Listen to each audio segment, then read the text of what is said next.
Hello, everybody, and welcome to another episode from the Board Game Man. My name is Jamie Cloninger, and today we're going to look at a game from 1983 by Parker Brothers. It is a two-player game, and it is a really cool tile-laying strategy game. It is called Domain. And what you do in this game is you lay down a tile, then your opponent lays down a tile adjacent to yours and flips it over to their color. And then you keep going, flip-flopping back and forth. But there's three different ways of playing this game. It's the regular way I just taught you about.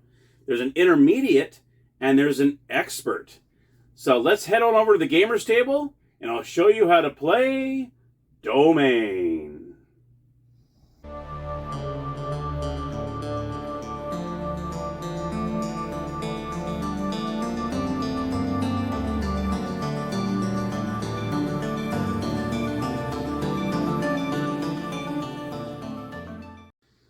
Okay, here we are at the gamer's table. This is Domain. As you can see, it comes with a good plastic base with a bunch of holes in them. This is the base to the, let's see, 1, 2, 3, 4, 5, 6, 7, 8, 9. So it is a 9x9 grid, so you got 81 spaces total. And then you also have these pieces over here that are blue and white. So they come in two different colors. And there's also different sizes. For instance, in this game, you have 26 shapes total. You have 2 crosses, 2 large T's, 2 long bars, 2 squares, 2 small T's, 4 angles, and 6 medium bars along with 6 small bars. Now the object of the game is you're trying to keep as many of your color up on the board as much as possible. Now you'll see there's numbers on each one of these, and you see that's the point value on each one of these, which is pretty much each square. So each square is 1 point. That's pretty much what it comes down to, because you see this one here is really small. It's 2 squares worth, it's 2 points, and so on. So the object of the game is it's a two-player game. One player is going to decide who wants to be blue, who wants to be white. And this is how it works. So what you're going to do is you're going to lay it just like this. And, actually, by the way, the instructions are in the insert, which is really, really super cool. So I love not having those paper instructions. And it's really, really easy to read, very, very easy. I'll also be going over the intermediate and the expert level, which I think makes this game that much better. So let me show you the regular way to play it, and then I'll proceed on the other ways. So what you're going to do is say blue goes first. They're going to lay any one of these shapes down that they want. So let's just say we'll go with the long bar here, and he's going to put it right here. So what you're going to do is you're going to put it in the holes just like that. So now white is going to come along, and if they lay a shape right next to, or adjacent, I should say, to that shape, then it flips over to their color. So let's just say white decides they want to put their thing right here, okay? This is adjacent to this, so this would come out and turn white, okay?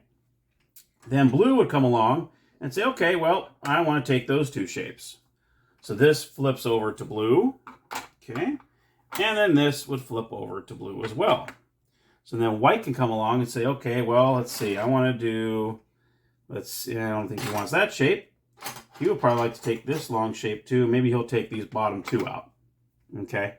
So we're going ahead and these are adjacent. So these are going to go like this, and this is going to go like this. And you kind of see the gist of what's going on here. And then he can say, well, I want to take, let's see, let's do the, let's see, do you have one of those long nails in here? Will that work? Maybe he wants to do this. Okay, so he'll end up taking out this, and he'll take out, put that back in the hole, there we go, and this will go like so. And what you do is you go back and forth, as long as you're adjacent to, now you don't necessarily have to be adjacent, you can put it right here if you want, but that's kind of weird, but I mean, if you want to, you can place it anywhere on the board you want, but what you really want to do is put it adjacent to any colors that are here. That way you can flip them over, like say white wants to go over here, that would flip this over like this, and this over like this, and so on. And then you go back and forth until the board is completely full, or you cannot make any more moves. Now, say, it's coming towards the end of the game, and white can't make a move, but blue can make another move. Guess what? Blue can do that. And what you do is you add up the total points that are on the bars, and whoever has the most points wins the game. Now, let's go over to the intermediate. You play it the same way, but in the intermediate level, you'll divide the shapes equally between both players. So you'll say, if there's, two of these crosses, each player would get a cross, each player would get a T, and so on. So it's evenly distributed, and then you play it that way. On each turn, you must place a shape adjacent to at least one of your opponent's shapes. The game ends when neither player can play a shape. So it's a little bit better when when it's evened out and you have the same amount of shapes. So there's not just a free for all like in the regular game. Now in the expert game, this is when it gets very interesting. The expert level is played the same way, but when a shape is played, all the adjacent shapes must be turned over regardless of their color.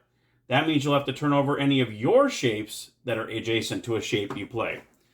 So say, blue wants to take out, this here. Well, guess what? This is going to be flipped, but also this will be flipped, and so on. And say white wants to come over here and snag these two. Well, this is going to turn blue, and this will turn white. So that's what happens. So that would make it a very, very interesting game. That would make it a lot more fun, I would say. I mean, turning over everything. So, but that's Domain from Parker Brothers from 1983. It's a 2-player game. And whoever has the most points at the end of the game when there's no more moves available wins the game.